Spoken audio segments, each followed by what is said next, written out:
नमस्ते दोस्तों, मैं हूं स्नेह जियोलॉजिस्ट और आज स्टार्ट करते हैं शॉर्ट रिवीजन इंपॉर्टेंट टॉपिक्स का। एग्जाम जैसा कि आप जानते हैं सीएसआईआर का 18/12/2025 को है, तो चलिए तैयारी शुरू करते हैं। देखो, एग्जाम डेट पास है और सिलेबस इतना बड़ा है कि टेंशन होना नेचुरल है। इसीलिए इस एक्सप्लेनर का गोल बिल्कुल सिंपल है। हम सिर्फ उन टॉपिक्स पे फोकस करेंगे जहां से क्वेश्चंस आना प्रैक्टिकली गारंटीड है।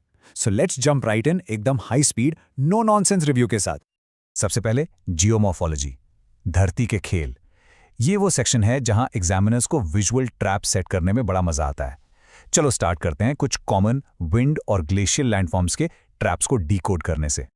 ओके, बर्चन और पैराबोलिक ड्यून्स को देखो, दोनों क्रेसेंट शेप्ड हैं और यहीं पे है ट्रैप।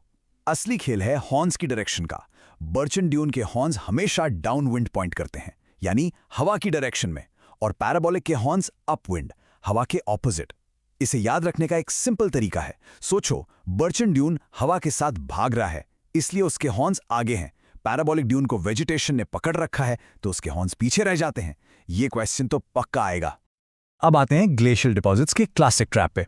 अगर कोई डिपॉजिट सीधा बर्फ ने डंप किया है, जैसे मोरेन या टिल, तो वो अनसॉर्टेड होगा। मतलब हर साइज का मटेरियल एक साथ, एकदम जम्बल्ड। लेकिन अगर मेल्ट वाटर इन्वॉल्व था, जैसे एस्कर या केम में, तो डिपॉजिट सॉर्टेड होगा, लेयर्ड होगा। सिंपल रूल है, पानी सफाई करता है, बर्फ सब कुछ मिस कर देती है। चलो अब जमीन से ऊपर उठते हैं और एटमॉस्फेरिक डायनामिक्स की बात करते हैं।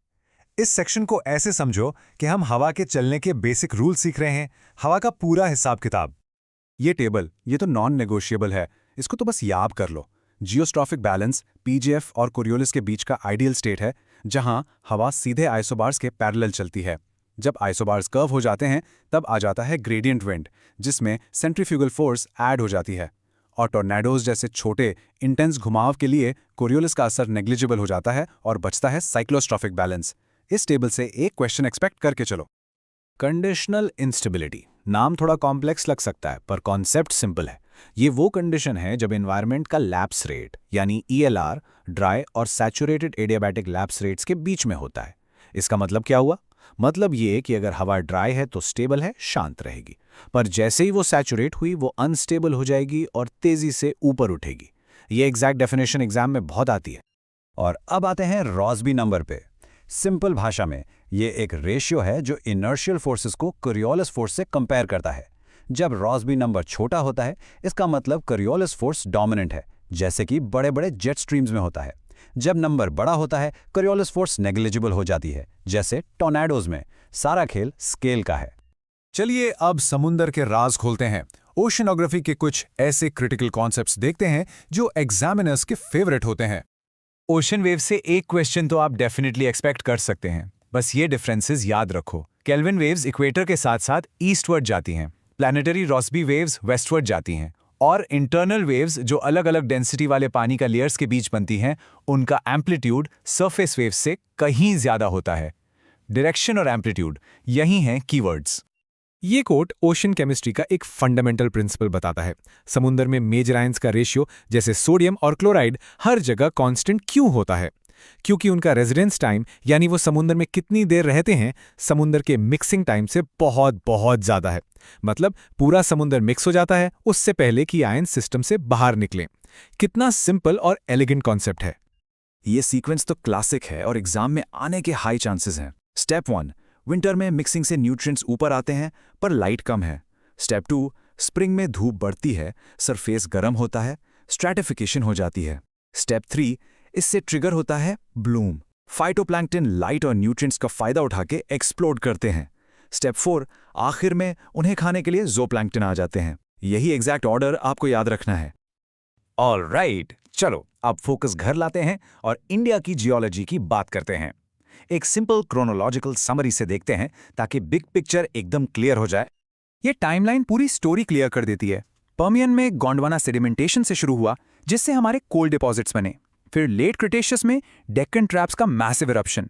इयोसीन में इंडिया एशिया का कोलिजन शुरू हुआ, जिसने हिमालयस बनाना शुरू किया।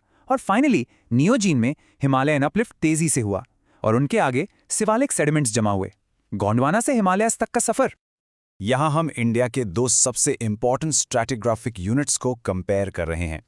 गोंडवाना सुपर ग्रुप से हमें मिलता है कोल, और ये अपने ग्लॉसोप्टेरिस फ्लोरा के लिए फेमस है। दूसरी तरफ बहुत पुराना प्रोटेरोजोइक का विंध्यन सुपर ग्रुप हमें देता है सैंडस्टोन और पन्ना के कीमती डायमंड्स। ये डिस्टिंक्शन इकोनॉमिक जियोलॉजी के लिए बहुत जरूरी है। और अब हम आते हैं सबसे इंपॉर्टेंट पार्ट पे। एग्जाम हॉल में जाने से ठीक 5 मिनट पहले आपको क्या रिवाइज करना चाहिए। ये रही आपकी final cheat sheet. Alright, in final points को दिमाग में लॉक कर लो। याद रखो, टोर्नाडोस, साइक्लोस्ट्रॉफिक बैलेंस जहां कोरियोलिस बेकार है। ट्रॉपिकल ईस्टर्ली जेट या TEJ सिर्फ समर मॉनसून में आता है। थर्मल विंड का रूल नॉर्दर्न हेमिस्फीयर में सिंपल है, ठंडी हवा हमेशा लेफ्ट में। और अगर आप एटमॉस्फेरिक इन्वर्जन देखो तो मतलब एब्सोल्यूट स्टेबिलिटी, कोई वर्टिकल मोशन नहीं। ऑक्सीजन मिनिमम जोन वहां बनता है जहां ऊपर प्रोडक्शन ज्यादा और नीचे रेस्पिरेशन ज्यादा हो। तलचीर फॉर्मेशन गोंडवाना सीक्वेंस के बेस पे ग्लेशियल डिपॉजिट्स हैं। डेकन ट्रैप से बॉक्साइट और लैटेराइट मिलता है, और ये KT एक्सटिंक्शन से भी जुड़ा है। और आखिर में सिवालिक सिस्टम, तेजी से उठते हुए हिमालयस का मलबा है। ये सारे नॉन नेगोशिएबल फैक्ट्स हैं। तो इस रैपिड रिवीजन के बाद रेडी हो एग्जाम क्रैक करने के लिए? Of course you are.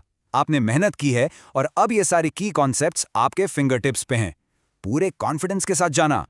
मेरी तरफ से, स्नेहा वंशिष्ठ की तरफ से, ऑल द बेस्ट।